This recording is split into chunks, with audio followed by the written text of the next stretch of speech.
Hi guys, it's Heidi from Create, Dream, Explore, and I'm here today to share a mindfulness activity with you for your classrooms. So mindfulness is a simple form of meditation. It's been around for a long time, and it's just starting in the last few years to make its way into classrooms.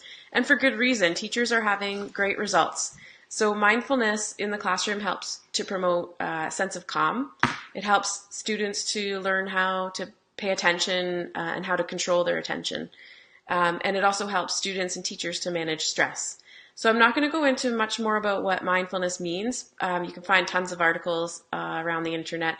Childmind.org has a great article about mindfulness in the classroom that you can check out. So today I'm just going to share a little activity. It's about this book called Ishi. So at the end of last school year, my principal shared this book with us. Prior to sharing the book, she asked everybody to go and find a rock and draw a happy face on it. So that's what you do for your students. You have them go out and find a rock. There's no rules about the type of rock that they find, and then they draw a happy face on it. Then you introduce this book, Ishi. So this is Ishi right here, and Ishi provides simple tips for promoting mindfulness, happiness, and kindness in life.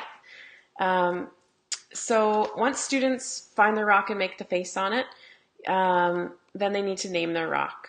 And they can also come up with a meaning behind the name. And then you can share the book with them. So I'm going to just share the first couple pages with you so you can get an idea of what kind of simple tips Ishi gives to students. So this first page has a from, to, and a from on it.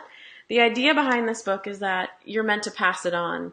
So as a teacher, you're going to pass it on to each class year after year. So you can write the year of which class it is that you have there, or you could give it away to another teacher if you wanted, or another classroom. Okay, so the first page kind of just introduces Ishi, says what the name is and where Ishi's from.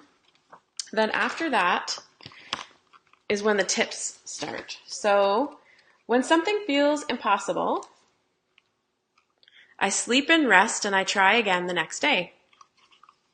So that's a great tip, especially if students are having a tough day in the classroom. When I feel bottled up, I move my body, run, swim, climb a tree.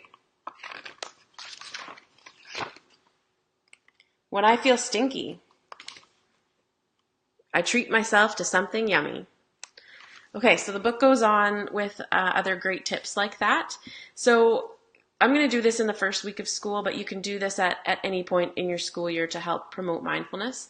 And then you can use the rocks after in different ways. So on the Ishi website, they recommend students could draw a happy face on one side, and then on the other side, they could draw a sad face.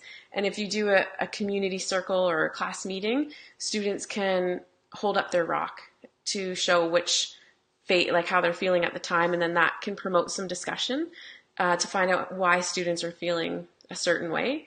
So I'm going to have a nice glass container in my room that we will fill all of our rocks into. They'll be there all the time. I am going to use them in class meetings, and we're also going to use them in our mindfulness journals. So the first page in our mindfulness journal is going to be naming the rock, coming up with a meaning for it.